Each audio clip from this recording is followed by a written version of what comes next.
charla junto con Milei. Marc Vidal, buenos días. Buenos días, aquí estamos. Madre mía, ¿no? Ya va acabando. Ya va acabando. Milei y Trump, ¿no? Supongo que se va a estar durante un tiempo hablando de los logros que son ya palpables y que es puramente objetivo que ha logrado con Argentina, y supongo que en algún momento durante su intervención pues hará ese llamamiento a un modo de hacer política y un modo de reducir el Estado que en su caso está dando, como decía, resultados, y los va, supongo, que explicar.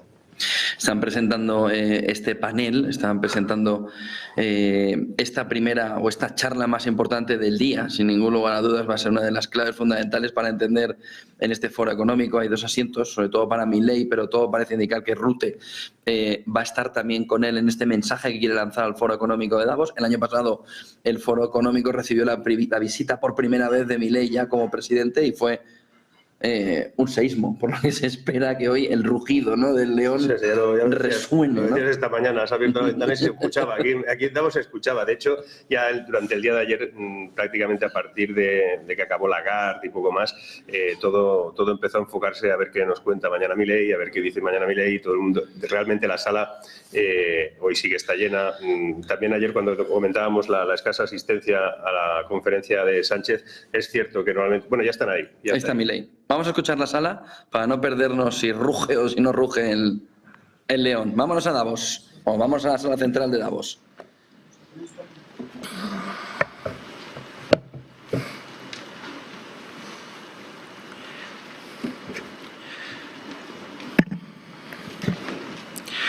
Buenos días a todos. ¿Cuánto ha cambiado en tan poco tiempo? Hace un año me paré aquí frente a ustedes en soledad y dije algunas verdades sobre el estado del mundo occidental que fueron recibidas con cierta sorpresa y estupor por buena parte del establishment político, económico y mediático de Occidente. Y debo reconocer que en algún sentido lo comprendo. Un presidente de un país que, producto del fracaso económico sistemático por más de 100 años, producto de haber tomado posturas pusilánimes en los grandes conflictos globales y producto de habernos cerrado el comercio, había perdido prácticamente toda relevancia internacional con el correr de los años. Un presidente de ese país se para en este estrado y le dice al mundo entero que están equivocados, que se dirigen al fracaso, que Occidente se ha desviado y que debe ser reencauzado. Un presidente de ese país, Argentina, que no era político, que no tenía apoyo legislativo, que no tenía apoyo de gobernadores, ni de empresarios, ni de grupos mediáticos. En ese discurso, aquí, parado frente a ustedes, les dije que era el comienzo de una nueva Argentina, que Argentina había estado infectada de socialismo por demasiado tiempo y que con nosotros iba a volver a abrazar las ideas de la libertad. Un modelo que nosotros resumimos en la defensa de la vida, la libertad y la propiedad privada. Y también les dije que, en algún sentido, la Argentina era el fantasma de las Navidades futuras de Occidente, porque ya habíamos vivido todo lo que ustedes estaban viviendo y ya sabíamos cómo terminaba. Un año después, debo decir que ya no me siento tan solo. No me siento tan solo porque el mundo ha abrazado a la Argentina. Argentina se ha convertido en ejemplo mundial de responsabilidad fiscal, de compromiso con nuestras obligaciones, de cómo terminar con el problema de la inflación y también de una nueva forma de hacer política, que consiste en decirle la verdad a la gente en la cara y confiar en que la gente entenderá. Tampoco me siento solo porque a lo largo de este año he podido encontrar compañeros en esta pelea por las ideas de la libertad en todos los rincones del planeta. Desde el maravilloso Elon Musk hasta la feroz dama italiana, mi querida amiga Giorgia Meloni. Desde Bukele en El Salvador hasta Víctor Orbán en Hungría. Desde Benjamín Netanyahu en Israel hasta Donald Trump en Estados Unidos. Lentamente se ha ido formando una alianza internacional de todas aquellas naciones que queremos ser libres y que creemos en las ideas de la libertad. Y lentamente lo que parecía una hegemonía absoluta a nivel global de la izquierda woke, en la política, en las instituciones educativas, en los medios de comunicación, en organismos supranacionales o en foros como Davos, se ha ido desquebrajando y se empieza a vislumbrar una esperanza para las ideas de la libertad.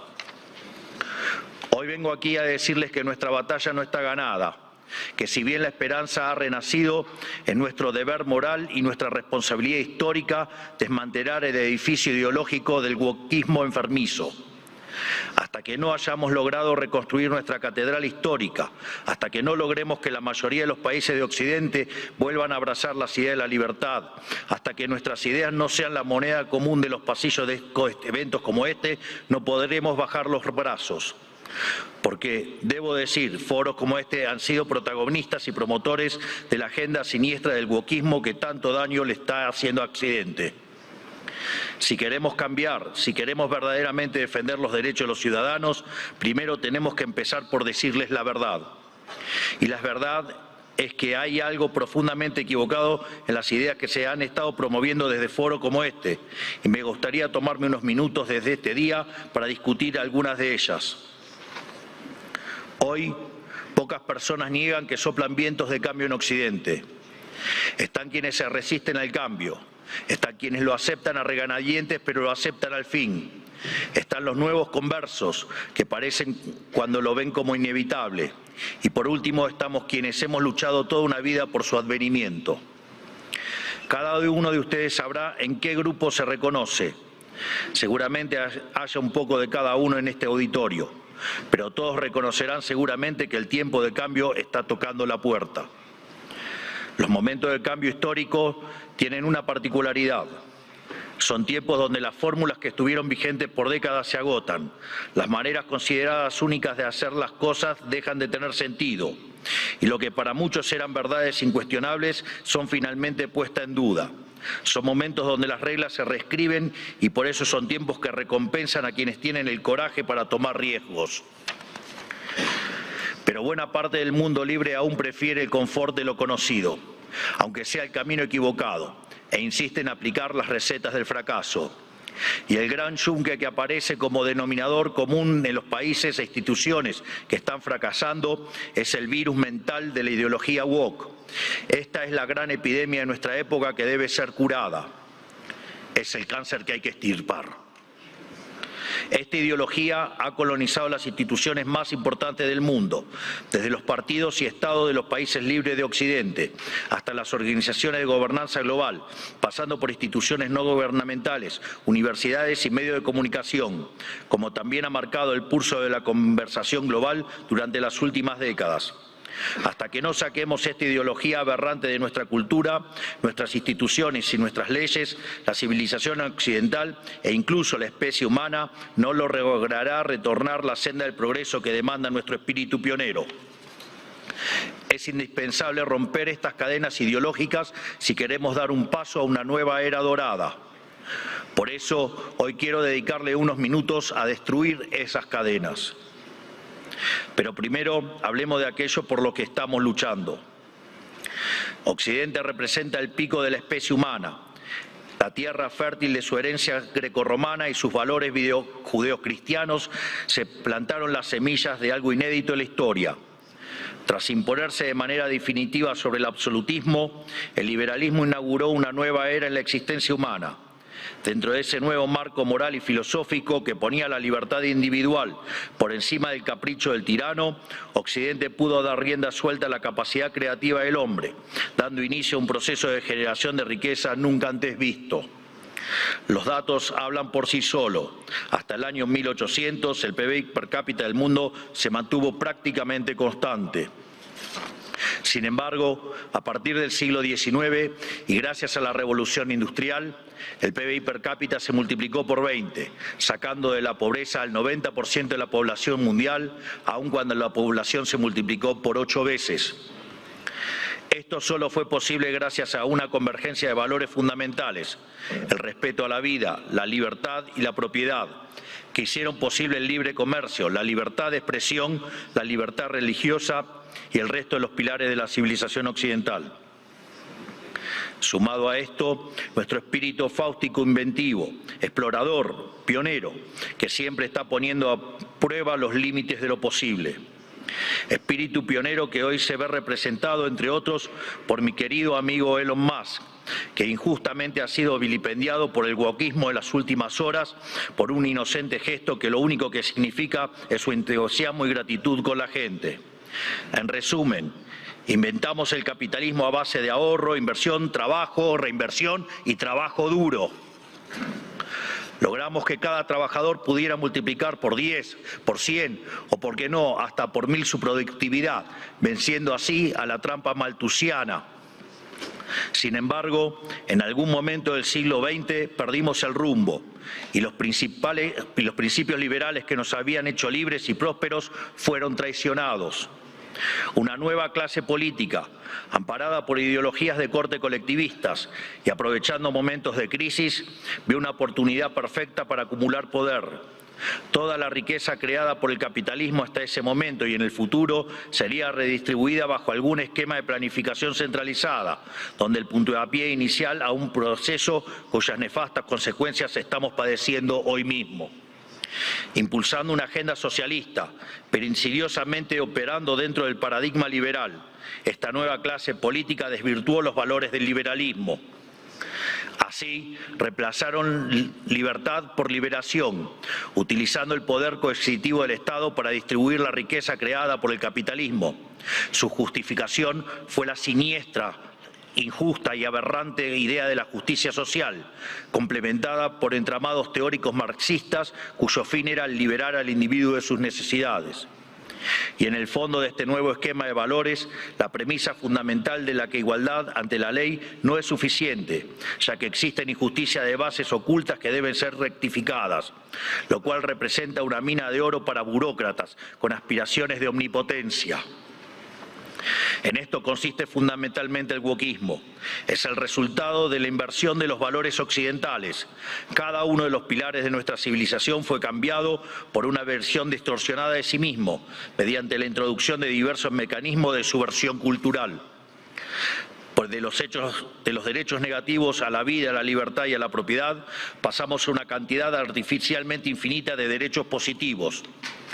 Primero fue la educación, luego la vivienda y a partir de allí cosas irrisorias como el acceso a Internet, la televisación del fútbol, el teatro, los tratamientos estéticos y un sinfín más de deseos que se transformaron en derechos humanos fundamentales, derechos que por supuesto alguien tiene que pagar y que solo pueden ser garantizados mediante la expansión infinita del aberrante Estado.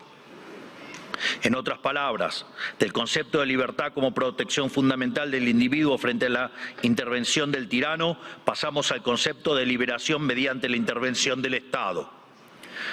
Sobre esta base fue construido el wokismo, un régimen de pensamiento único, sostenido por distintas instituciones, cuyo propósito es penalizar el disenso. Feminismo, diversidad, inclusión, equidad, inmigración, aborto, ecologismo, ideología de género, entre otros, son cabezas de una misma criatura cuyo fin es justificar el avance del Estado mediante la apropiación y distorsión de causas nobles. Veamos algunas. El feminismo radical es una distorsión del concepto de igualdad. Y aún en su versión más benévola es redundante, ya que la igualdad ante la ley ya existe en Occidente. Todo lo demás es búsqueda de privilegios, que es lo que el feminismo radical realmente pretende, poniendo a una mitad de la población en contra de la otra cuando deberían estar del mismo lado. Llegamos incluso al punto de normalizar que en muchos países supuestamente civilizados, si uno mata a la mujer se llama femicidio y eso conlleva una pena más grave que si uno mata a un hombre solo por el sexo de la víctima, legalizando de hecho que la vida de una mujer vale más que la de un hombre, enarbolando la bandera de la brecha salarial de género, pero cuando uno mira los datos es evidente que no hay desigualdad para una misma tarea, sino que la mayoría de los hombres tienden a profesiones mejor pagas que la mayoría de las mujeres. Sin embargo, no se quejan de que la mayoría de los presos son hombres, ni que la mayoría de los plomeros son hombres, ni que la mayoría de las víctimas de robo o asesinato son hombres, y ni que hablar de la mayoría de las personas que murieron en guerras. Pero si uno plantea estas cuestiones desde los medios de comunicación o incluso desde este foro, nos tildan de misóginos, solo por el hecho de defender un principio elemental de la democracia moderna y el Estado de Derecho, que es la igualdad ante la ley y los datos. El wokismo, además, se manifiesta en el siniestro ecologismo radical y la bandera del cambio climático. Conservar nuestro planeta para las futuras generaciones es cuestión de sentido común. Nadie quiere vivir en un basurero, pero nuevamente el wokismo se la arregló para pervertir esa idea elemental. Del preservar el medio ambiente para el disfrute de los seres humanos, pasamos a un ambientalismo fanático donde los seres humanos somos un cáncer que debe ser eliminado y el desarrollo económico poco menos que un crimen contra la naturaleza. Sin embargo, cuando uno argumenta que la Tierra ha tenido ya 5 ciclos de cambios bruscos de temperatura y que en 4 de ellos el hombre ni existía, nos tildan de terraplanistas para desacreditar nuestras ideas, sin importar que la ciencia y los datos estén de nuestro lado. No es casualidad que estos mismos sean los principales promotores de la agenda sanguinaria y asesina del aborto, una agenda diseñada a partir de las premisas malthusianas de que la superpoblación va a destruir a la Tierra y por lo tanto debemos implementar algún mecanismo de control poblacional. De hecho, esto ha sido ya llevado tan al extremo que hoy en el planeta se está empezando a convertir en un problema la tasa de crecimiento de la población. Vaya tarea que se mandaron con estas aberraciones del aborto. Desde estos foros se promueve la agenda LGBT, queriendo imponernos que las mujeres son hombres y los hombres son mujeres solo si así se autoperciben. Y nada dicen de cuando un hombre se disfraza de mujer y mata a su rival en un ring de boxeo, o cuando un preso alega ser mujer y termina violando a cuanta mujer se le cruce por delante en la prisión. Sin ir más lejos, hace pocas semanas fue noticia en todo el mundo el caso de 2 americanos homosexuales que enarbolando la bandera de la diversidad sexual y fueron condenados a 100 años de prisión por abusar y filmar a sus hijos adoptivos durante más de 2 años. Quiero ser claro que cuando digo abusos no es un eufemismo, porque en sus versiones más extremas la ideología de género constituye lisa y llanamente abuso infantil. Son pedófilos. Por lo tanto, quiero saber quién avala esos comportamientos. Están dañando irreversiblemente a niños sanos mediante tratamientos hormonales y mutilaciones, como si un menor de 5 años pudiera prestar su consentimiento a semejante cosa. Y si ocurriera que su familia no está de acuerdo, siempre habrá agentes del Estado dispuestos a interceder en favor de lo que ellos llaman el interés del menor. Créanme que los escandalosos experimentos que hoy se realizan en nombre de esta ideología criminal serán condenados y comparados con aquellos ocurridos durante las épocas más oscuras de nuestra historia. Y cubriendo esta multitud de prácticas abyectas está el eterno victimismo, siempre dispuesto a disparar acusaciones de homofobia, transfobia y otros inventos cuyo único propósito es intentar callar a quienes denuncian este escándalo de que las autoridades nacionales e internacionales son cómplices. Por otro lado, en nuestras empresas, instituciones públicas y casas de estudios, el mérito fue dejado de lado por la doctrina de la diversidad, que implica un retroceso hacia los sistemas nobiliarios de antaño. Se inventan cupos para cuanta minoría se le ocurra a los políticos, que lo único que hacen es atentar contra la excelencia de esas instituciones. El wokismo también ha distorsionado la causa de la inmigración. La libre circulación de bienes y personas están en los fundamentos del liberalismo. Lo sabemos bien. Argentina, los Estados Unidos y muchos otros países se hicieron grandes por aquellos inmigrantes que dejaron sus tierras de origen en busca de nuevas oportunidades. Sin embargo, de intentar atraer el talento extranjero para promover el desarrollo, hemos pasado a la inmigración masiva motivada no desde el interés nacional, sino desde la culpa. Como Occidente es la supuesta causa de todos los males de la historia, debe redimirse abriendo sus fronteras a todo el mundo, culminando necesariamente en una colonización inversa que se asemeja al suicidio colectivo. Así es como vemos hoy en las imágenes de hordas de inmigrantes que abusan, violan o matan a ciudadanos europeos que solo cometieron el pecado de no haber adherido a una religión en particular. Pero cuando uno cuestiona estas situaciones es tildado de racista, xenófobo o nazi. El wokismo ha calado tan profundamente en nuestras sociedades, promovido por instituciones como esta, que se ha llegado incluso a cuestionar la idea misma de sexo a través de la nefasta ideología de género. Esto ha derivado en todavía mayor intervención estatal mediante legislación absurda, como el que el Estado tiene que financiar hormonas y cirugías millonarias para cumplir con la autopercepción de ciertos individuos. Recién hoy estamos viendo los efectos de toda una generación que mutiló su cuerpo, promovidos por una cultura de la relatividad sexual, que tendrá que pasar su vida entera en tratamiento psiquiátrico para afrontar lo que se hicieron, pero nadie nada dice de estas cuestiones. No solo eso, también han sometido a la inmensa mayoría a ser esclavos de las equivocadas autopercepciones de una diminuta mayoría. Y además, el wokismo pretende secuestrar nuestro futuro, porque al dominar las cátedras de las universidades más prestigiosas del mundo, está formando las élites de nuestros países para impugnar y negar la cultura, las ideas y los valores que nos hicieron grandes, lesionando aún más nuestro tejido social. ¿Qué nos queda para el futuro si estamos enseñándoles a nuestros jóvenes a sentir vergüenza por nuestro pasado? Todo esto se incubó y desarrolló de forma cada vez más notoria durante las últimas décadas. Después de la caída del muro de Berlín, curiosamente, los países libres empezaron a autodestruir cuando se quedaron sin adversarios por derrotar. La paz nos volvió débiles, fuimos derrotados por nuestra propia complacencia. Todas estas y otras aberraciones que por cuestiones de tiempo no podemos enumerar son las que hoy amenazan a Occidente y son lamentablemente las creencias que instituciones como esta han promovido durante 40 años. Aquí nadie se puede hacer el inocente. Le han rendido culto por décadas a una ideología siniestra y asesina como si se tratara de un becerro de oro, y han movido cielo y tierra para imponerle sobre la humanidad. Esta misma organización y también los organismos supranacionales más influyentes han sido ideólogos de esta barbarie. Los organismos multilaterales de crédito han sido un brazo extorsivo y muchos estados nacionales, y en particular la Unión Europea, han sido y son un brazo armado. ¿O acaso en Reino Unido hoy mismo no están encarcelando a ciudadanos por revelar crímenes aberrantes, realmente espantosos, cometidos por migrantes musulmanes que el gobierno quiere ocultar?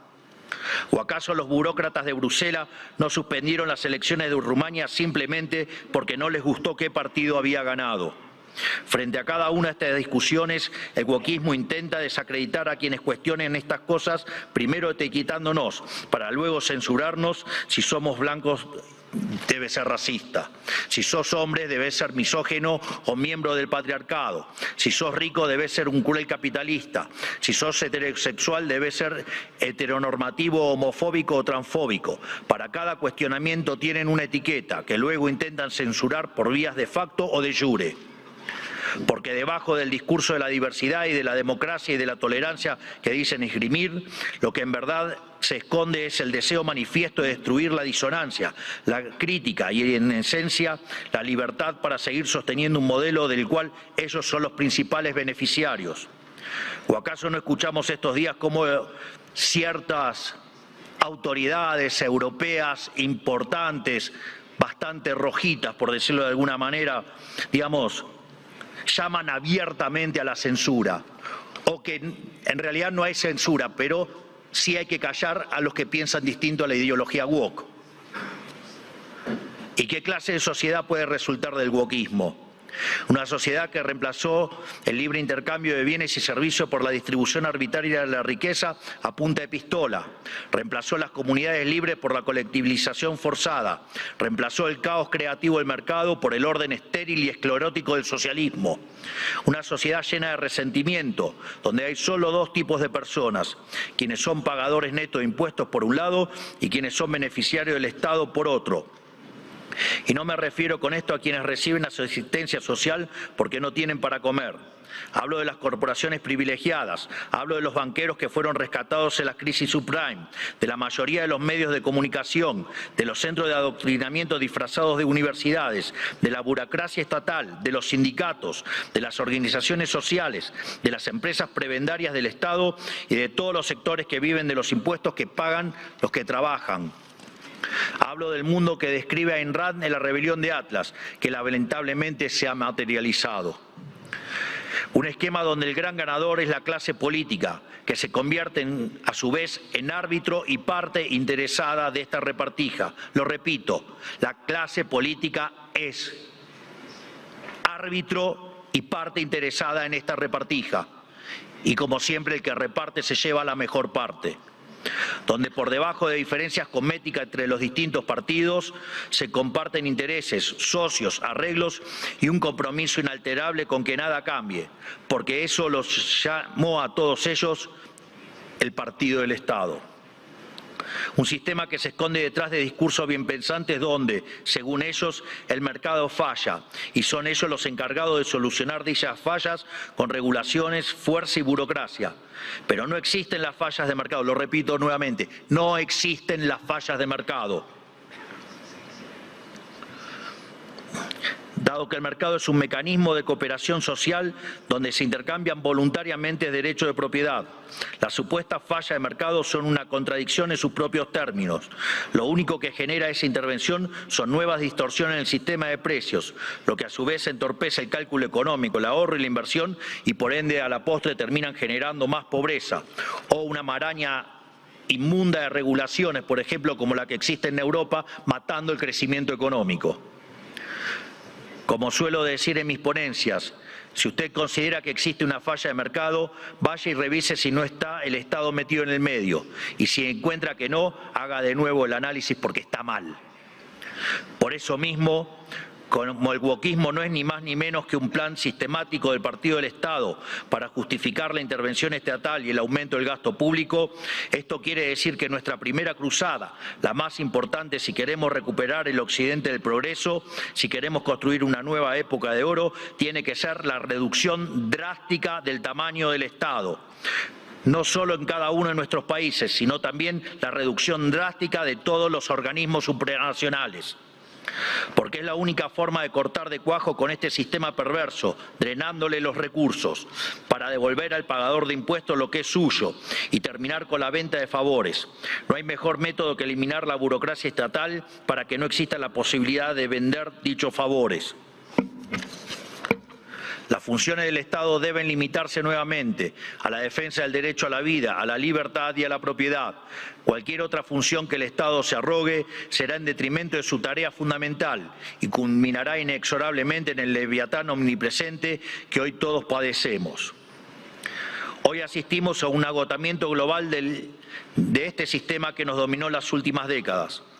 Así como sucedió en Argentina, en el resto del mundo se está acentuando el único conflicto relevante de este siglo y de todos los que ya pasaron, el conflicto entre los ciudadanos libres y la casta política que se aferra al orden establecido, redoblando sus esfuerzos de censura, persecución y destrucción.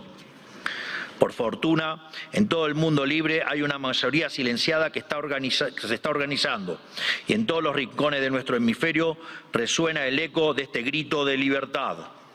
Estamos frente a un cambio de época, un giro copernicano, la destrucción de un paradigma y la construcción de otro.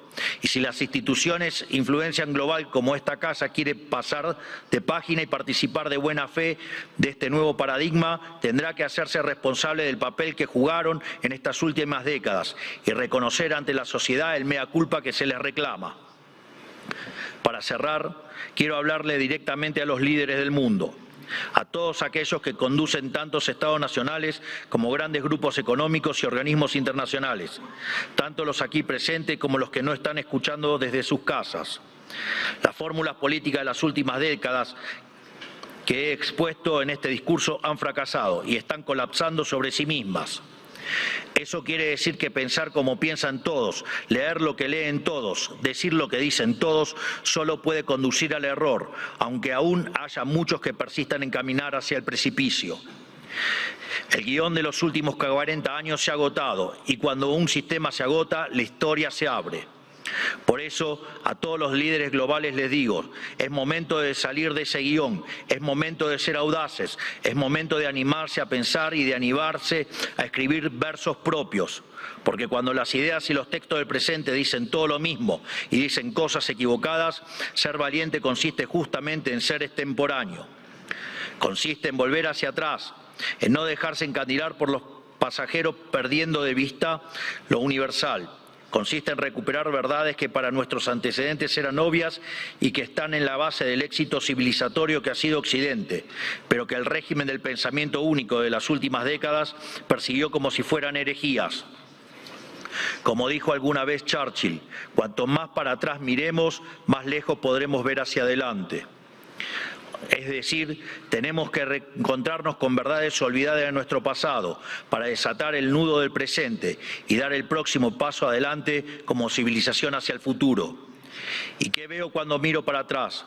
que tenemos que abrazar una vez más las últimas tesis comprobadas de éxito económico y social, es decir, el modelo de la libertad, volver a abrazar las ideas de la libertad, volver al liberalismo. Eso es lo que estamos haciendo en Argentina. Eso es lo que confío que el presidente Trump hará en esta nueva Norteamérica. Y es lo que invitamos a hacer todas las grandes naciones del mundo libres si pretenden frenar a tiempo lo que a todas las luces es un sendero que conduce a la catástrofe. En definitiva, lo que les estoy proponiendo es que hagamos a Occidente grande nuevamente. Hoy, al igual que hace 215 años, la Argentina ha roto sus cadenas y los invita, como dice nuestro himno, a todos los mortales del mundo a oír el grito sagrado: libertad, libertad, libertad. Que la fuerza del cielo nos acompañen. Muchísimas gracias a todos y ¡viva la libertad, carajo!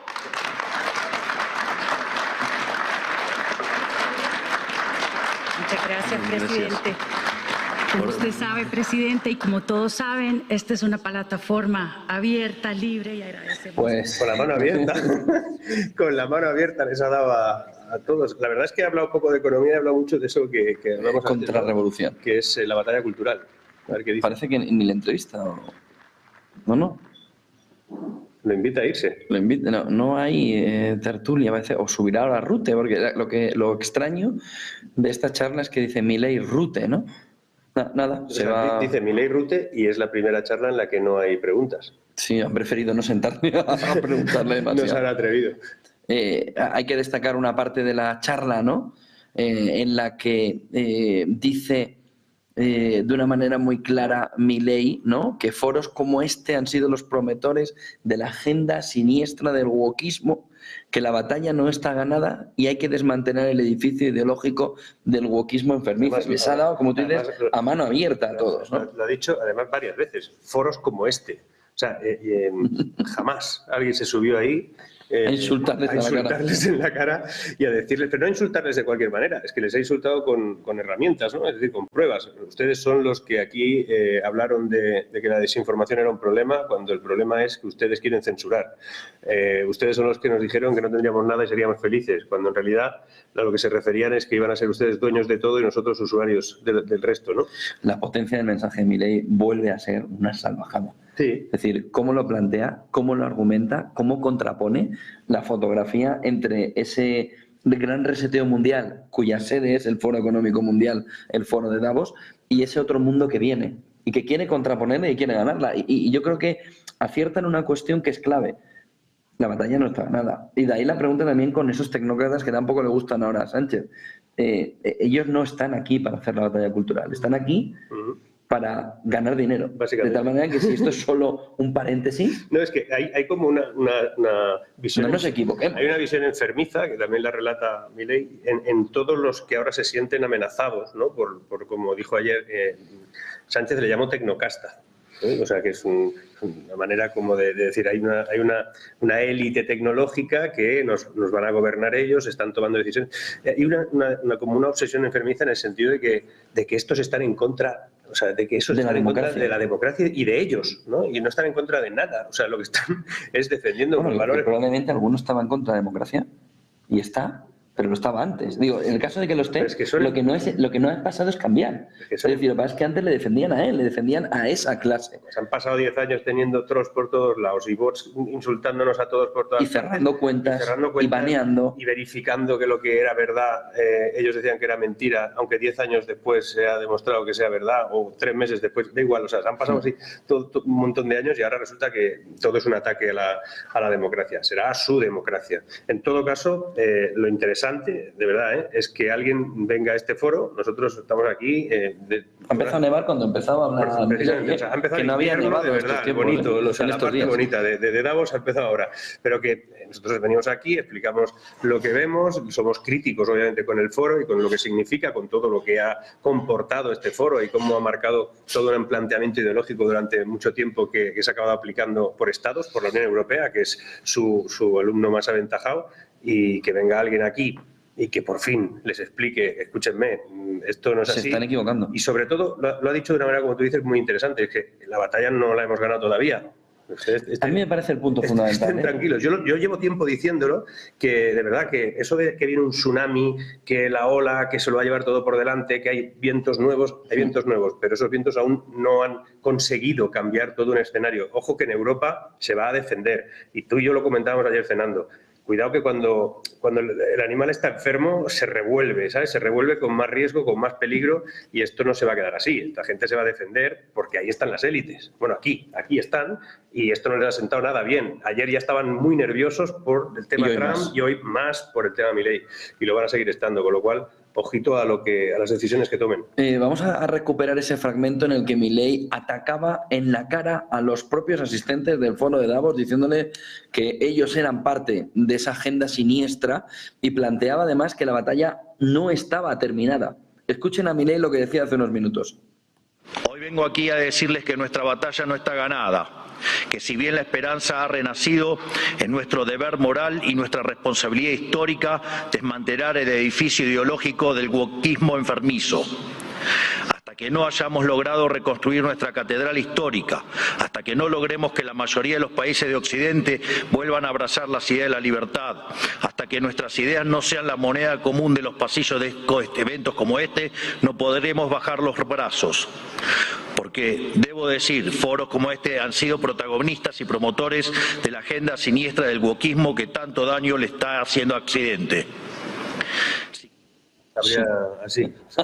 Mano abierta. Pero además doble. Venga. O sea, de hecho, esto, si alguien de los que nos está viendo tiene habilidades, que haga un meme. O sea, que haga un GIF animado, ¿no? O sea, que haga un mini vídeo de 5 segundos en el que dice: la batalla no está ganada, todo lo que viene, y luego la catedral hay que reconstruirla. Está llamando a la contrarrevolución. Sí, además utiliza esa terminología que está como está como prohibida, ¿no? Y está, no, hablar de catedrales es hablar de cristianismo, ¿no? Como si eso fuese algo malo o no pudiese incorporarse en el discurso. Habla de conceptualizaciones que son muy de históricamente nuestras, ¿no? De todos nosotros, que muchas veces, por ejemplo, lo que ha conseguido el wokismo es que nos dé reparo decir cosas, o que demos un paso atrás porque esto ya no está en la línea de opinión, o cuando estás hablando públicamente, porque nosotros hablamos todos los días, a veces demasiado, ¿no? Pero es verdad que cuando has dicho algo dices: esta me va a caer.